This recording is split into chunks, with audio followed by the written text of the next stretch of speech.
You're listening to Life, the Universe, and Everything Else. Today on the show, all cryptids are bashful.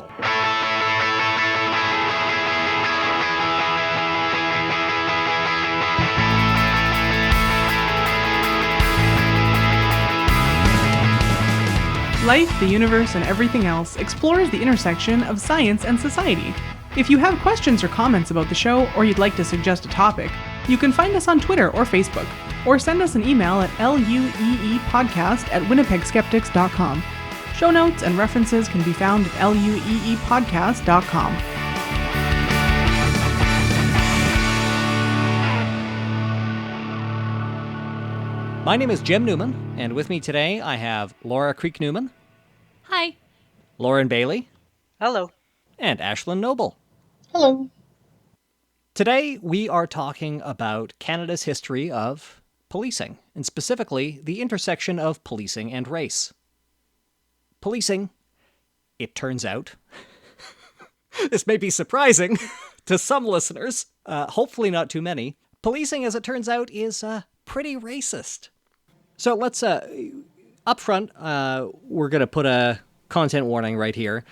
We are going to talk about policing. There are going to be some quotations, and we're going to paraphrase some things that are very racist.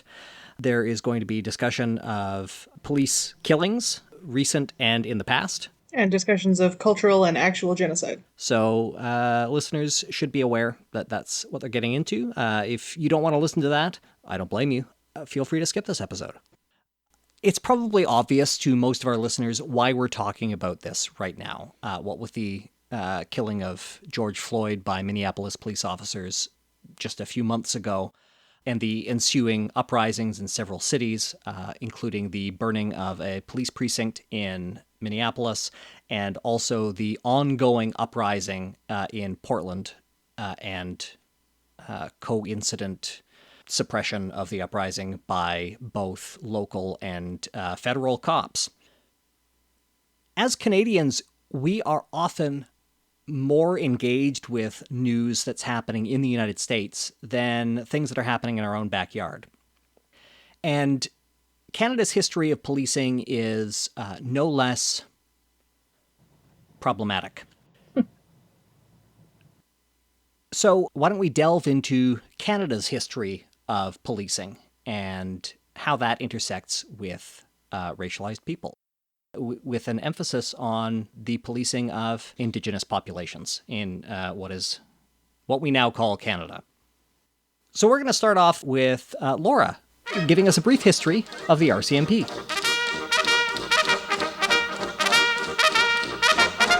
So the RCMP, or the Royal Canadian Mounted Police, or more colloquially, the Mounties, as many of us know them, this is Canada's national police force. There are, in a few provinces, there are provincial police forces as well. And of course, most cities, municipalities will have some police force of their own. But the RCMP is a national force. And they're pretty easy to distinguish, really. I mean, they wear bright red coats. They wear pointy brown hats. They ride horses. You know, they're a thing. They're a real thing. They stand out. And people sure do seem to find them charming. They do. I mean, every year they host, well, not this year, but every normal year, they host the RCMP musical ride. So they've kept horses, at least in a show capacity, as part of the force for as long as they've been a force, basically. So they tour the country and they do these horse shows every year and bring people out. They're a cultural phenomenon, and it's one of the few things that many Americans actually know about Canada. You know, they'll know about the Mounties. There was that show back in the 90s, Due South, that had a Mountie who was, okay, to be fair, I never really watched the show, but he was always wearing his red serge, which they generally don't these days, except for a few instances. So, you know, but yeah, it's one of those Canadian cultural icons. So the Mounties have been around for about as long as Canada, or at least the startings of the Canadas as we are typically taught that it is, has been around as well since the late 1800s, the 1860s, 1870s or so. And it started off as the Northwest Mounted Police. So originally, the whole point of the Mounties was to make a police force to sort of protect and ensure the push west into what was then known as the Northwest Territories, which was basically everything west and north of Thunder Bay area. Mounties were sent out to what is now Manitoba, Saskatchewan, Alberta. They set up forts there and like that. If you read the history of the RCMP from their own website, they talk a lot about roots of an institution and how many forts they set up and how many men were there, because of course it was all men until 1974, I believe. And building a legacy and merging with the Dominion Police, which was the police force in the original 4 provinces of Canada, and so on and so forth. They really don't talk a lot about what the RCMP was actually doing as they pushed west there. So this is something that I've only started learning about more recently as I've become an adult, but I certainly didn't learn about it in school. I want to bring up a Heritage Minute again because they're the best. So is anyone familiar with the Sam Steele Heritage Minute? Yeah, I think so. They confiscated the guns at the border one? Yes. The idea behind this one is that it's in the late 19th century. I think it's 1898 or something like that. And the vignette opens with a Mountie escorting this prospector out of the Canadian territories there. And he's grumbling and grumbling. Oh, he sits there in his red coat all spitting polished. And he says, We see what happened in the interaction. And so he was prospecting on Canadian land, and he had guns and gambling things, which is apparently really terrible at the time. And they caught him, and they told him to go back. And this prospector is American, I should have said. I'm an American. You can't do this to me. Returns to the American prospector on the horse, and he's going, he didn't even pull a gun. Never drew no gun. I could have shot that guy right there. Who was he anyway? And so it's all about this Mountie, Sam Steele, of the Northwest Mounted Police, who was an important part of protecting those territories and did it without force and blah, blah, blah. Men don't wear pistols in Canada. So when I was younger, when I saw these moments, that's what I thought that the Mounties were doing. Yeah, they're protecting the Canadian territories from these awful American prospectors that wanted to steal the land. There's gold in them there hills. Right? Because that's what the Heritage Minute taught me.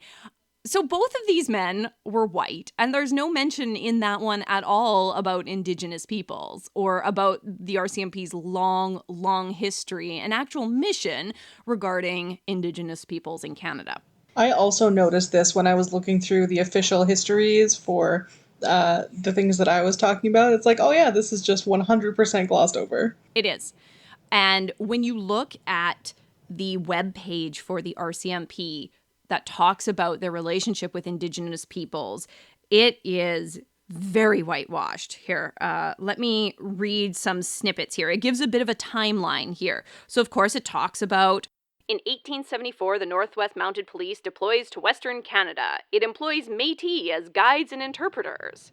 And then, more scouts and guides and interpreters. See, we've been working with the people living there, right? See? Yeah. Guides and interpreters sounds really good. The whole page is just like, we employed them in all these different ways and gave them official titles. Yeah. The RCMP as job creators. Yeah. In 1877, as one of the 2 treaty commissioners acting for the Crown and the Government of Canada, Northwest Mounted Police Commissioner James McLeod negotiates and signs Treaty Number 7. So that was during the time of the Sioux Wars between the Sioux nations in now South Dakota and the U.S. government. Basically, the Sioux peoples were standing up to the government and saying, no, you can't take our land. This is our land. They were really standing up to the U.S., basically. I am not doing this history justice. Please look it up. Look for Sitting Bull, who was the leader in this case, and you'll learn more. So The chief Sitting Bull, he did befriend a couple of Mounties who helped him come into Canada. But then when he and his peoples arrived in Canada, Canada was like, yeah, no, you can't have food and you can't have land. So sorry. Whatever those Mounties told you doesn't hold up.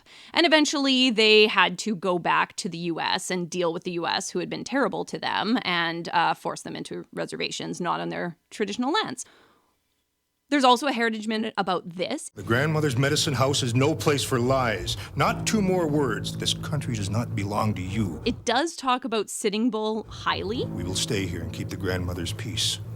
She will let us raise our children. We do not want lies. It makes a note of how the positive friendship portrayal of the Mounties with Sitting Bull actually didn't turn out so well because he and his people were not actually helped by Canada. These men, Walsh, MacLeod, they're the first white men who never lied to us. I didn't know then that they'd be starved out of Canada and go back to the States. Walsh would resign over it, and Sitting Bull would be murdered. But I don't think it does the whole situation justice. So all that the RCMP says is they signed this treaty. They didn't talk about how their members didn't help and the government was awful and all of this kind of stuff. So it's very, very whitewashed here. So why does the Northwest Mounted Police exist? Well, like we said, they wanted to expand into the West. And so what they wanted to do is they wanted to take those lands from anybody who might have been living there and make sure that they became part of Canada, the Commonwealth, the Canadian colonies, whatever you want to call it. Does anybody know where this idea came from, to have this police force that did that sort of ruled by force and took what they wanted? The Irish Constabulary. Yes. I only know this because I was reading it today. Yeah, me too, for sure. So this was dreamed up by our not-so-beloved first Prime Minister, Sir John A. Macdonald. E-I-E-I-O. And he took this idea directly out of that playbook. So for anybody who's not familiar, the Irish Constabulary was a paramilitary type force that was developed by Britain and put in place in Ireland to basically control the Irish and to quell any uprisings or any revolutions, any talk of separation there. What's interesting about this is that police forces in the rest of the UK, especially at that time, were not armed. But this force was. So there was always that extra threat there because there were weapons involved, because of the military-like training and atmosphere that was involved. And that's very much the type of situation that happens in the RCMP. And that's how the RCMP was developed. So their job was to take the Northwest Territories, and though it was said to help negotiate treaties, those treaties were never meant to benefit anyone except the British. And they were being negotiated at the point of a gun. In some instances, in other instances, there was lying. In other instances, there was just so little understanding that the treaty is basically useless. So, right from the very beginning, the RCMP's reason for existing was not to be in harmony with the Indigenous peoples living in Canada. It was always confrontational because their job was always to take something that did not belong to them and to then enforce that. And to control the people to whom it rightfully belonged. Yes, definitely. Basically, that never really stopped. Just like a lot of these awful systems, if they haven't been abolished, they've just changed names or changed shape, but they've continued, whether it was forcing people through starvation or at gunpoint or whatever it is off of their land into reservations, or whether it was enforcing certain laws that were inherently unfair and restrictive or whatever it is. That's always been a part of the job of the RCMP.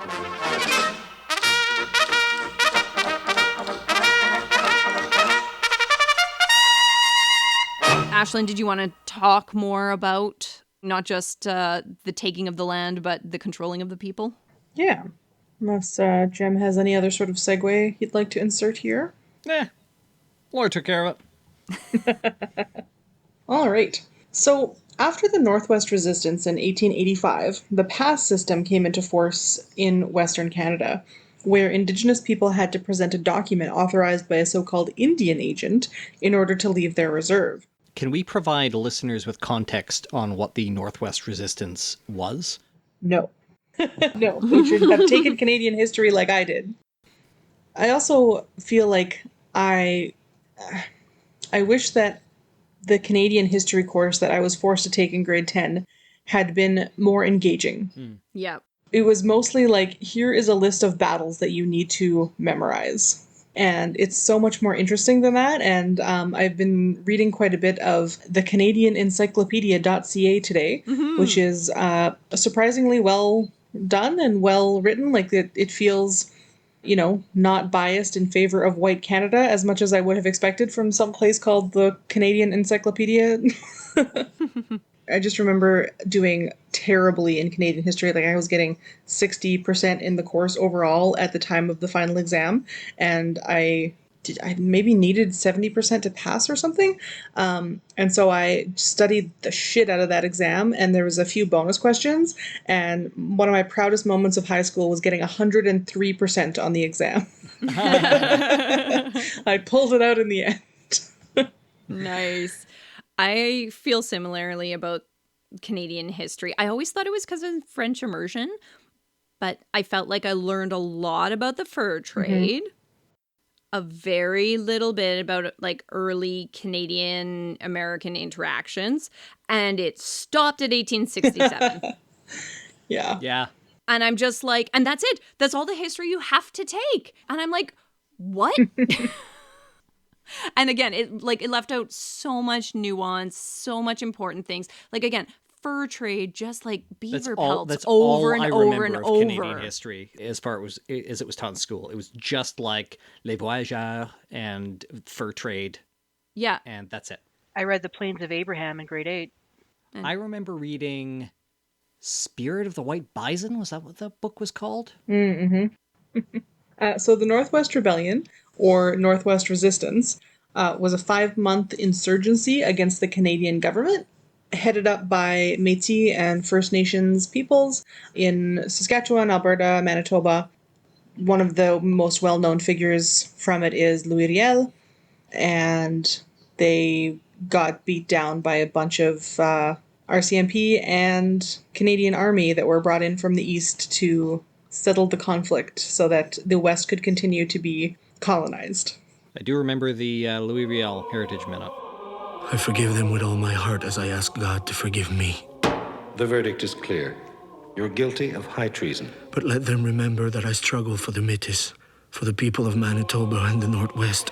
There can be no excuse for The what Métis you've are done. not birds. It requires you to answer for it. We have a right to God's lands. And at the end of it, he was hung at what continues to be the RCMP training grounds in Regina. And that is one of the only things that we learn about in Canadian history. There's fur trade, and then there's the rebellion, and then modern Canada. Done. Yeah. Everybody just got along. Those Indigenous people stopped causing trouble, and everything was great. It's kind of how the narrative goes. Good context especially for our American listeners. So, during and after the Northwest Resistance, the colonial powers were quite concerned that more conflict was on the horizon, and they sought to keep as many Indigenous people on their reserves as possible to prevent them from joining up with the conflict or from, again, creating more. The pass system was never actually enacted into law, but its effects were far-reaching, and any Indigenous person caught without a pass could be arrested or forcibly returned to their reservation. The pass system was explicitly to control the movement of Indigenous people, to prevent large gatherings and therefore further resistance and conflicts. So they figured if Indigenous people could not gather in large groups, they would not be able to mount any sort of resistance to colonizer rule. It was also to prevent the practicing of cultural and religious ceremonies like Sundance and Potlatch. It was used in conjunction with things like residential schools to assimilate Indigenous peoples and extinguish their culture. Prior to the Northwest Resistance, the beginnings of what would become the pass system were already in place. Colonial officers were concerned that Indigenous people might form alliances, maybe with each other, maybe across the border with the U.S., with because of course the border with the US is a totally non-natural line in the sand, and for the rest of history, Indigenous peoples had crossed that border with impunity and had friends and family across the border, so possibly they would ally with them. Or they might join forces with just anybody but the Canadian government. This was a big concern for the Canadian government.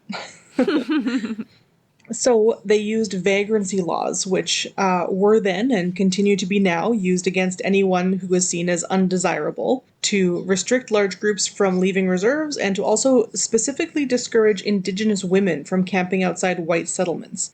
So Indigenous women would set up their teepees outside of white settlements and keep the home there while the men were away on business, and this was seen as a threat to colonists. Those scary women folk setting up outside our borders. So they came up with a plan. Indian agents would be allowed to issue teepee owners permits that would have to be produced if requested by what was then the Northwest Mounted Police, and if they were not presented, they could be removed under the Vagrant Act. So initially these passes were just for teepee owners, where you could set up camp.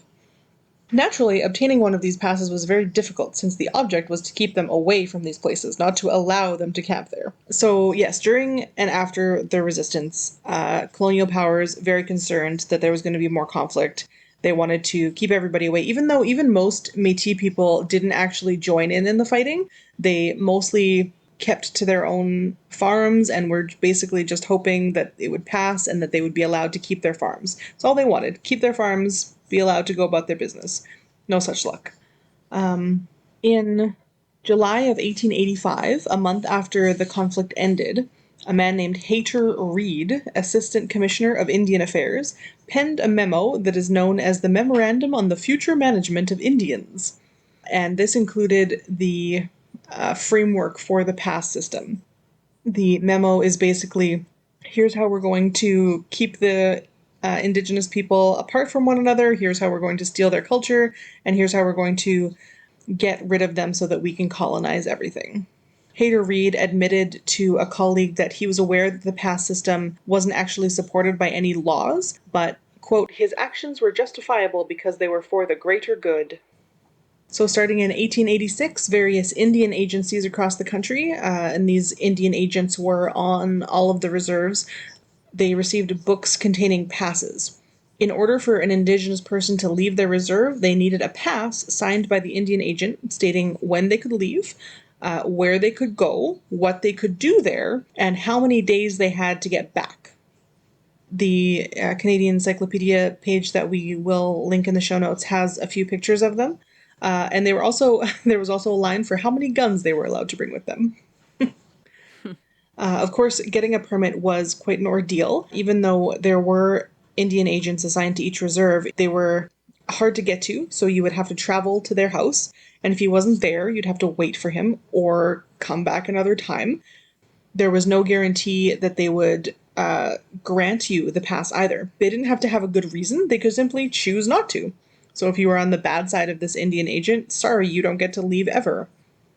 So besides just the, psychological impact of never being allowed to leave your, small piece of land, there were many impacts on different various parts of daily life.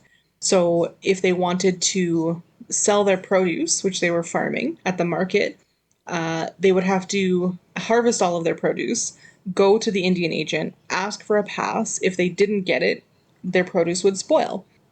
They also it would be a lot harder where and when they could go to sell things. Was very unequal from the white settlers, of course. And this was further impacted by laws like the Peasant Farm Policy. And so this Peasant Farm Policy prohibited Indigenous farmers from using mechanized farm equipment. So only white settlers were allowed to use mechanized farm equipment. What possible, obviously the reason is racism, but what justification is there for that? Yeah, I have no idea. I didn't look into it any further than that, but it's just absurd on its face. Is this like those rules around treaties? I might be off, but it's like you only get certain amounts of money guaranteed to you if you live in the traditional way of life, and that includes no running water, no electricity, Oh yeah, no that could gas-powered be things. part of the ridiculous reason. Like, is it one of, like, they take traditional incredibly strictly, but yet, like, the dollar amount, they're like, oh no, there was no inflation back then, so we're not gonna adjust for that. I'm just gonna look it up really quick. Because yeah, what a terrible thing. Okay, the rationale was that Aboriginal farmers should be taught to cultivate land using simple implements on small plots of land. In combination with the severalty policy, which reduced the number of acres that a First Nations farmer could put into production, peasant farming severely limited output primarily to subsistence levels. So it was just to keep them, from gaining any wealth at all ever. And also kept them on the reserve, because then they have fewer reasons to leave if they have nothing to sell. And Oh, so it's part of the whole ridiculous notion, what's it called, that theory that people progress from like savagery to civilization? oh god. Yeah, whatever that ridiculous theory is, the theory was, well, they have to experience subsistence farming before they can go on further, otherwise they won't progress properly. Except they were clearly doing it just fine. I mean, but as far as European people were concerned, Indigenous people didn't know how to farm because they, were not farming in the way that white settlers understood farming. And good thing that Europe never benefited from any exchange of technologies from other parts of the world. Right. Well, also it's so absurd because so many of the people who got homesteads from Europe didn't know anything about farming. They starved. They failed because they weren't farmers. They were just getting free land. So it's not like they were better because they were white. Yeah, totally ridiculous. So, of course, the police system in Canada was responsible for making sure that this pass system was enforced. The problem is that, again, it had no basis in law at all. It was basically just a few people who were like, this would be a good idea to keep them apart. Well, it's a good thing that the police only follow legal procedure and never do things that are against the law. So. Yeah, so it didn't stop them from enforcing this ridiculous thing. This guy Reed sent a letter to Sir John A. Macdonald E-I-E-I-O. And was like, hey, this would be a good idea, right? And just enacted it before he even got a response. But then Macdonald, I guess, wrote back and was like, sure, sounds good. But again, no one ever made a law about it. It was just like, yeah, these couple of white guys decided that this sounded like a good plan. So religious ceremonies were already outlawed by the Indian Act, but the pass system ensured that people from different reserves couldn't get together to practice their culture. And some ceremonies have survived to this day, despite these laws and practices, but the effect on other aspects has been that of erosion of culture and eradication of certain things that were culturally important to various Indigenous groups that are now lost. The pass system also worked together with residential schools, because if you had your children taken away to a residential school by the police, and then the police said you can't go visit them, obviously that had an impact on families being kept apart for years and years. But it also impacted family life in that many Indigenous people had families on lots of different reserves. And of course, reserves are these little parcels of land that are weirdly broken up over the landscape to ensure that none of them were on decent land. So if you had family on different reserves and you couldn't visit them, that was, a huge intergenerational trauma of being forced apart from your extended family. Mm-hmm.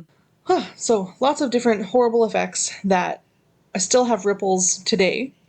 It quite quickly became known that the pass system was toothless. So Indigenous people knew that there wasn't a legal leg for this to stand on. But that, of course, didn't stop the police from arresting them if they were off of the reserve without a pass. And the problem was that the Indian agents who issued these passes had tons of power over people on reserves.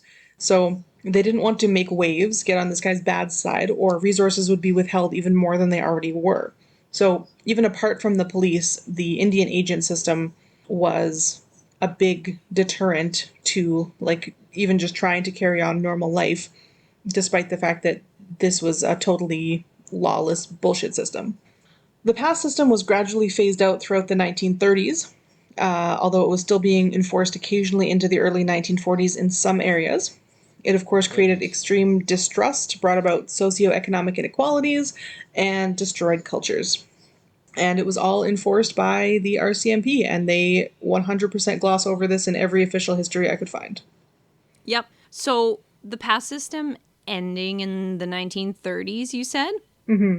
So on the RCMP's official website, they note that in 1933, RCMP officers became truant officers on residential schools. Mm-hmm. So they stopped policing the adults and really enforced it on the kids. Yeah.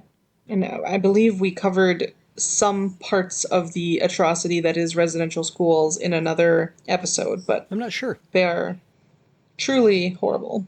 Did we just talk about doing that? I think we may have just talked about doing it. It has probably come up on the podcast before.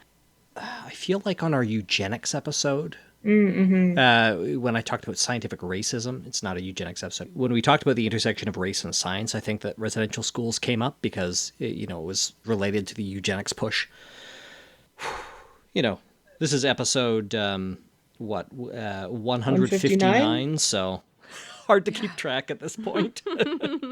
The quick pull quote from, I think, Sir John A. Macdonald is that the residential school was to take the Indian out of the child so that they could be assimilated. So just pure genocide. Yep. That is basically the end of my segment, so Thanks, Ashlyn. good luck piecing that together into something that ends. Okay, well, I'll just bring up the music. I can't think of the segue.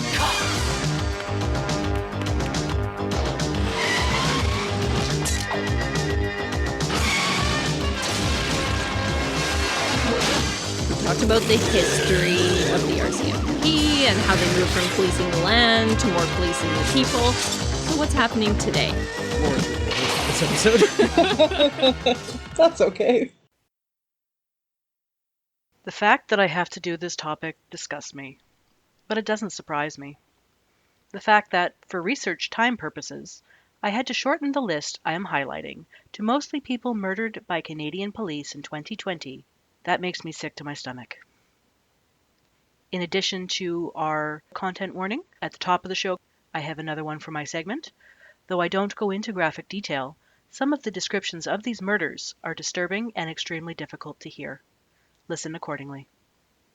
Because I can, I have chosen to mention people murdered by Winnipeg or Manitoba police forces as far back as we have competent records, which is 1988. Sadly, but not surprisingly, the reported numbers have skyrocketed in the last 10 years, Canada-wide. What I can't tell is whether this increase is due to more reporting and oversight, the rise of civilian video and self-reporting tools like social media, or the increased militarization of Canadian police, not on par with, but damn close to, the similar militarization in the United States. My cynical but educated guess is all three. Also implicated are the socio-economic factors like increased wealth disparity, a lack of a social safety net, cross-generational trauma that is compounded since the first European settlement at what is now Point Royal, Nova Scotia in 1604, and, of course, regular, ugly, old racism towards Indigenous people in Canada that we white folk love to sweep under the rug when we compare ourselves to the United States. Because, as we've heard from Ashlyn and Laura already in this show, anti-Indigenous racism is not only a part of the modern policing system, it's a primary ingredient of the whole damn thing. Wikipedia has a handy list of people murdered by Canadian police. This list does not include people who died suspiciously while incarcerated in Canada. That is an equally huge and disgusting topic that requires its own deep dive. I don't rely on the accuracy of these numbers from any time prior to the last 5 years, but their reporting shows a pattern. From 1932 to 1979, there were apparently 8 people murdered by Canadian police during police actions. One of these, Norman Ryan, in 1936, was killed by police bullets at a liquor store. Jeez. I'm not sure how the bullets managed to take down a 41-year-old man all by themselves, but that kind of passive wording is not unusual in this list. Or reporting on police violence. Officer-involved shooting Yeah. is the common phrase. Halfway down this list, they just stopped putting in the verbs. So they didn't put in killed or shot or anything. Just a listing of names. From 1980 to 1989, there were another 8 people reported murdered by Canadian police, including our first listing of a Manitoba man, J.J. Harper. Harper's 1988 death produced public outcry that helped lead to the Aboriginal Justice Inquiry, which concluded that the police officer had used excessive force. From 1990 through 1999, there were a reported 31 killings by Canadian police, including at least 4 people who were living with mental illness and one unnamed man who was summarily executed for shoplifting a pair of jeans. Between 2000 and 2009, 49 people were murdered by Canadian police, including 2 17-year-old children. These were separate instances. And at least 4 people who were knowingly living with mental illnesses and had had the police called on them for welfare checks. 2 of these 49 people killed by police were in Manitoba, including Matthew Dumas, who was 18 and shot while carrying a screwdriver, and Ahmad Salah Azad, who was 61 and a resident of a lodge for seniors or people with mental or physical disabilities. Both Dumas and Salah Azad were suspected of illegal behavior, but keep in mind, Canada does not legally punish people with the death penalty, especially for property crimes, as Dumas was suspected. As we count up the 20 teens, the numbers leap upwards. Between 2010 and 2019, 183 people were killed by Canadian police. For those keeping track, that's 3.37 people killed by police for every 1 person killed by police in the previous decade. Again, these are the ones we know about. And I want to remind our listeners that these are only the killings. This is not a list of people who were shot at, or tased, or beaten, or roughed up, or treated to a blanket party. It's not a list including those who survived. These are only those who were murdered in cold blood by people who presumably exist to make Canada safer. 11 of these 183 people murdered in the last decade were in Manitoba. At least 8 of those 11 were Indigenous. One who wasn't, Mature Madut, was a member of Winnipeg's South Sudanese community and was killed during a mental health crisis. One of the 8 Indigenous people murdered by Winnipeg police was Cody Severite, who, in 2017, was 23 when he was killed in a hit and run by an off-duty Winnipeg police officer who was driving 90 kilometers per hour in a 50 kilometer per hour zone while highly intoxicated. The officer waited 12 minutes and a drive of several kilometers to inform anyone that he had hit someone with his car, and the breathalyzer wasn't administered for over an hour after that. Of course not. Cops protect their own. And I couldn't find this today, but in the initial reporting, I heard that it was administered by his partner. But I can't verify that today. There are lots of things that are disgusting about the way policing is done, but the closing of the ranks and the way police protect each other is the thing I think that most convinces me that there's nothing to salvage here. Abolition is really the only choice.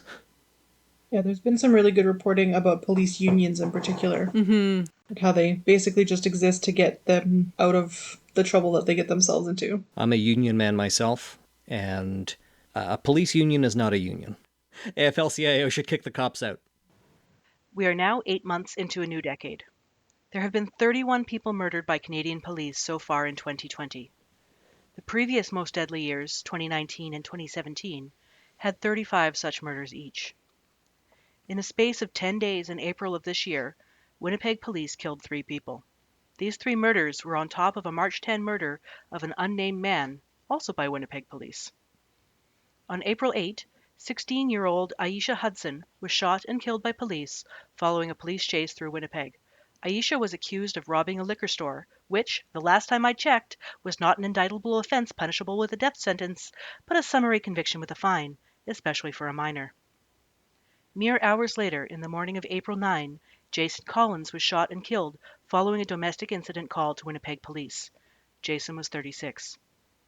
10 days later, on April 18, Stuart Andrews was killed by Winnipeg police who were responding to a reported robbery. Stuart was 22. A 16-year-old boy was also injured by police in the same confrontation. Again, neither domestic dispute nor robbery is punishable by death under Canadian law. For our listeners who weren't aware, Canada officially abolished the death penalty July 14, 1976, and the last official executions were carried out in 1962. Forgive my editorializing, but since the courts stopped, the police seem to have taken the duty of summary executioners onto their own overly full shoulders. Speaking of duties that no police force is equipped to handle, at least 2 of the 31 murders by Canadian police forces in 2020 were committed during wellness checks. On June 4, in Edmundston, New Brunswick, police shot and killed 26-year-old Chantel Moore while performing a wellness check as her boyfriend in Toronto was worried that she was being harassed. Chantel had recently moved to New Brunswick with her 5-year-old daughter and was originally from a First Nation on Vancouver Island. According to police, she brandished a knife at them in her apartment. A police officer, who, remember, was there to see if she was okay, shot her 5 times. Edmundston police do not wear body cameras, nor did the officer attempt any non-lethal force. As of July 2nd, the unnamed officer is back on active duty. 16 days later, on June 20, Ijaz Ahmed Chowdhury, who was 62, was killed by Mississauga police when they were conducting a wellness check on him. Ijaz's family had originally called a non-emergency hotline, but paramedics who responded called police after seeing that he had a pocket knife. Members of the Chowdhury family asked if they could help de-escalate the situation, but were denied by the police, who then scaled his building, kicked open his door, and tased him, before shooting him with both plastic projectiles and then live ammunition. The officer who killed Ijaz Chowdhury has refused to speak to investigators. How is that allowed? I don't know. Apparently they have the option. No. Police unions. Yep. Prior to these wellness check murders of both Chantel Moore and Ijaz Ahmed Chowdhury, Regis Korchinski-Paquette's mother called Toronto police to assist after Regis instigated a domestic incident due to her mental health issues. Regis's mother and brother were in the apartment building hallway when they heard Regis call for help, and then they heard silence. Police came out of the apartment to say that she had fallen from the balcony of their 24th-story suite. Regis's death is not on the list of confirmed murders by Canadian police because police are insisting that she jumped to her death. Videos and interviews with other residents have not been released by the Special Investigations Unit. The murders of Chantel Moore and Ijaz Chowdhury, as well as the suspicious death of Regis Korchinski-Paquette, have all sparked protests and added to the calls for defunding or disbanding police forces across Canada. A study published July 10 by CTV News showed that of the 15 largest cities in Canada, between 10 and 25% of these cities' budgets went to their police forces. Anyone want to hazard a guess what Winnipeg's is? 25. Yeah, it's humongous. 26. Ooh. 26%. It is $304 million. Yeah, that's why we can't fix roads or have community centers. Our combined community services budget, so everything else to help people, is $115 million, or about 10% of the total Winnipeg budget. There has been rebar sticking out of the road, like right near our house, right at the corner where Kira gets on the bus, for 9 months. Yep. But cops still get their cash. You know, I know this has been pointed out before, but the only thing the police are actually good at is racism. Like, they're not good at wellness. They're not good at stopping. I mean, okay, they do stop some crimes. Like, there are some things that come out of They it. occasionally solve crime. Yeah, they rarely stop it. Well, I mean, if they figured out there was like a ring or something like that, occasionally they sure stop that. Less than 2% of property crime is solved. Right. So a lot of the stuff that they're going to get a lot of calls on, they're just not good at. They're never trained for it, and they're just terrible. And we just keep asking them to do it. And the grocery stores are employing them as security guards now in Winnipeg. And that's how they get their overtime. Yeah. Just today, in early August, Winnipeg City Councillor Kevin Klein tweeted that he was not in favor of discussing dismantling the police, despite more than 113,000 Winnipeg citizens signing a petition for defunding and abolishment. Money spent by cities and provinces on the constant militarization of Canadian police could be far better spent on reinforcing the social safety nets, providing trained mental health supports, as Laura was saying, implementing a universal basic income, and combating the root causes of poverty, crime, and discontent. that money could be better used to help heal and reconcile with displaced Indigenous people that Canada as a country is so keen to ignore. Hell, piling it up and burning it would be a better use than spending 1 cent towards a service that murders the people it has sworn to serve and protect. How do we transition, Jim? We transition with musical bumpers. That's what they're there for. It's crime fighting time. So, I think it's good advice. I would implore you, if you're in a situation where you think it's appropriate to call the police, think twice. Because somebody might end up dead. There are many good resources online for what to do instead of calling the police. Look them up before there is a situation in which you might be tempted to call the police, and think about them so that you are prepared in case that ever happens. Why don't we put some in the show notes? Well, why don't we end the show on a positive note? I have renamed our What Have You Been Enjoying Lately segment, because that is quite the mouthful. We're going to call it Something Nice. We're going to end the show with something nice. Before we talk about something nice, we should do one more shout out to Alex S. Vitale's book, The End of Policing, which you can find from Verso. I think it's from Verso Press. It is a great resource on the history of policing and what we should do instead of policing moving forward. And also, Robert Evans of the Behind the Bastards podcast had a sub-series that he just finished recently called Behind the Police. You can find that if you search Behind the Bastards on any podcast. Laura and I both listened to it. I think it was very good. Very good. Very helpful. Yeah, it focuses a fair amount on American policing, but also gives you kind of a wide view of the origins of modern metropolitan police systems, beginning in Great Britain. Excellent listen. So now we're going to move on to something nice. So I'm going to go first, since I'm editing this show and I didn't have a segment. My something nice is my brand new bike. I am an avid cyclist, and I've been riding a Sakini from the 1970s for a decade now, and it has seen some tumbles, due in some cases to reckless driving, but due at least as often to the sorry state of Winnipeg streets, as we have mentioned before. Sadly, I popped a weld recently, and it looks like the frame was not salvageable. So I got a new bike. The bike it's gorgeous, and it is the brand is All City. It is an All City Space Horse bike, classic tube design, steel frame, but with all the modern amenities. Gorgeous, and I love it. I have. It was expensive. It was an expensive week. I think within a week or two, we had to replace my road bike, my phone, and our dishwasher.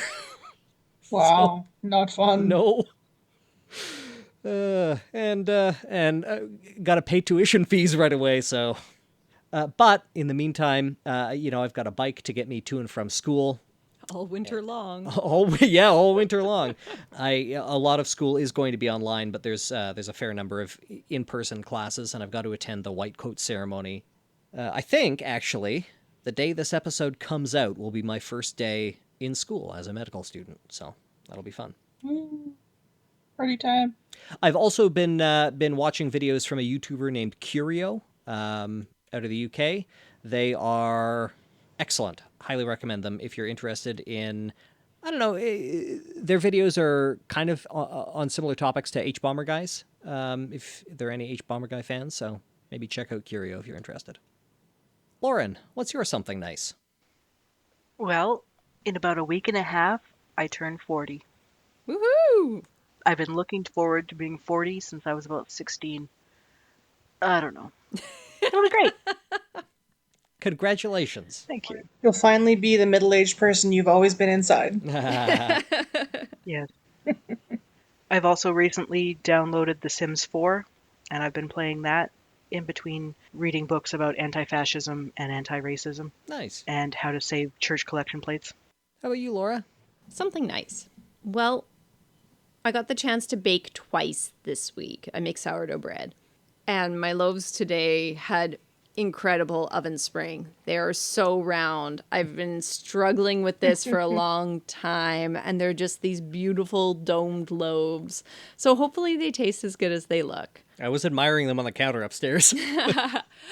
It makes a difference when I actually have the time to put into the bread rather than like slapdash end of the night, hope it works out okay in the morning that I usually do.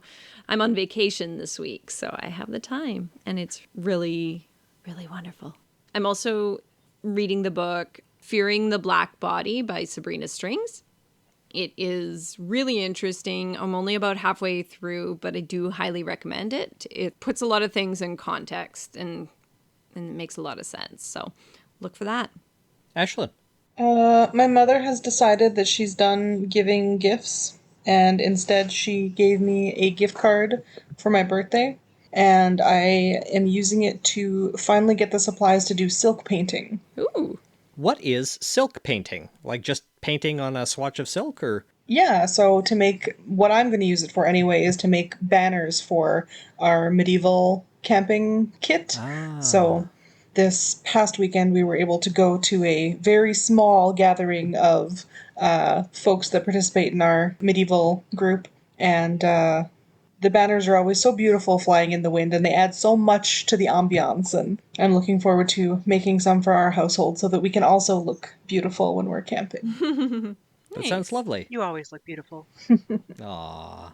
And someone gifted me like a few supplies and the frames that you need, because you can't paint silk if it's sitting on a surface, because it will just spread everywhere, right? Mm-hmm. You need to suspend it in some way. So I was gifted some frames and a few bits of materials, but the only colors of paint that she was able to send along were red and green. Oh. So, and I haven't been able to get any other colors of paint since, so now I have a whole set, and I'm looking forward to trying it out. Exciting. Yeah, new crafts, yay! Nice. Well, thanks for sticking with us through this episode, listeners. What are we talking about next month, Ashlyn? I don't know, Jem, what are we talking about? Oh, do I have to pick again? Yeah. Shit. This is the switch. You've been bamboozled. Next month, we're going to talk about spooky ghosts. Or something. Something like that. Okay, I would like to put a call out to our listeners. I found on Facebook or something a course which will give me a degree or a certificate in cryptozoology. And I think it would be pretty darn entertaining if each of us could find like a ridiculous course to take and review. However, we're going to need a little bit of cash to do that. So if you want to see us take some cryptozoology classes or whatever else we can find on the wide world of the internet, please give a one-time donation. Yep. You can go to lueepodcast.com/support or donate. I think it's support. Or just go to lueepodcast.com and click on the button on the left-hand side. Your support is greatly appreciated. We have some contributors who support us every month. That keeps the lights on here, pays for hosting fees, although those are going to go up soon because we've been grandfathered into like an old storage clause that is a lot less expensive, but we have enough episodes now that we're about to have to start paying much higher fees, so... Oh no! Any help that our listeners could provide would be appreciated, because my income is negative now. So, and I'd like to extend a thanks to those listeners who have decided to contribute either a one-time donation or on an ongoing basis. We really appreciate it. I just want to be a Bigfoot expert. Please help me, listeners. Yeah, Please kick in for an episode of Oh No, Jem and Ashlyn. Yeah. Maybe I could find a homeopathy course. Oh, the idea of having to sit through like some bullshit medical lectures along with my actual medical lectures on Zoom. But think of all the pointed questions we could ask. Yeah, that's true. That's true. Is Bigfoot actually blurry? Good night, folks. Good night. Good night.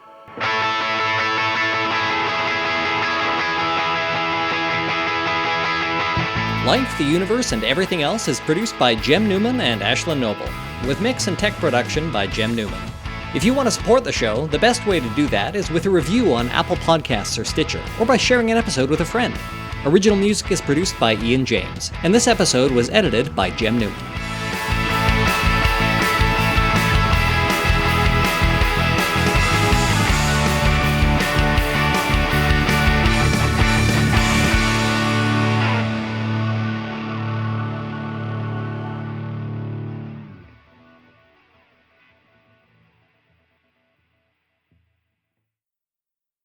Life.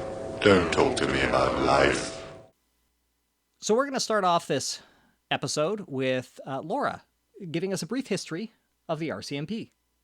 How do you look surprised? I said twice that you were starting. She was not paying attention. I have been distracted. Looking up from her phone in astonishment. To be fair, I was reading a related article to make sure I had something right. Okay, well. Surprise Pikachu, Laura. It's funny. I always, whenever somebody's talking, I'm always making eye contact with their picture unless I'm talking. And I even do it to Ashlyn, even though she's just like a photo. My little spot? Yeah. Do you do it to my L there? I don't even have a picture. Where are the eyes on the L? It's the top. It's just a nose. It's the two corners at the top. Humans are so good at making faces out of anything. Mm-hmm.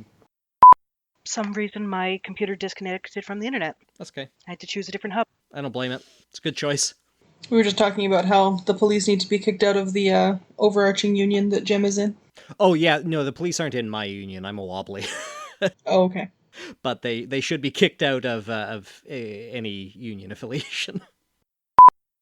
Hell, piling it up and burning it would be a better use than spending 1 cent towards a service that murders the people it has sworn to serve and protect. Do Canadian officers swear to serve and protect, though? Like, that was a punchy ending, but is it accurate?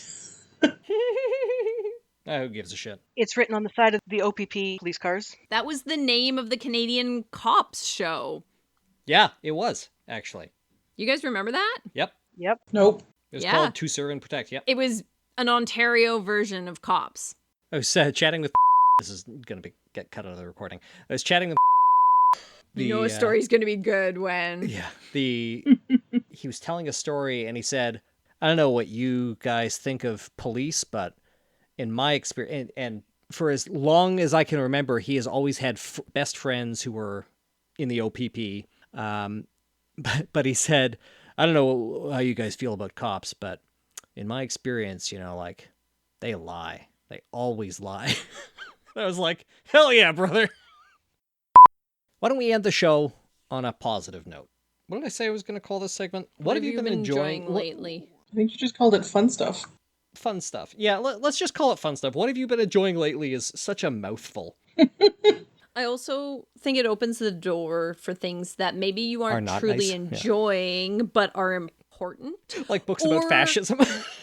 Right. Or, for those days when you feel you have no joy in your life, it allows you to participate. Mm-hmm. So what did I say I was going to call it? Something nice? Fun things. Fun things. Your memory. No, let's call it something nice. I like that. So, what do you think? but something nice? Are you still going to talk about fascism? No. Okay. I was gonna. See? Something nice. Something nice. It cuts out the hard stuff that you might enjoy. Okay. Okay. What are we talking about next month, Ashlyn? I don't know, Jem. What are we talking about? Oh, do I have to pick again? Yeah. Shit. This is the switch. You've been bamboozled. Okay, so I'm going to host next month as well, but then Lauren's going to edit. Right. Right? Okay. Yes. Damn it. Gotta open up Slack so I can look at our topics channel. Man, we've done almost everything that's in here. Crap. I don't want to do any of these. What do you want to do? What do I want to do? Oh, this could get really dark really fast. But I was thinking, what are like old school parenting things that are like hilarious or something now?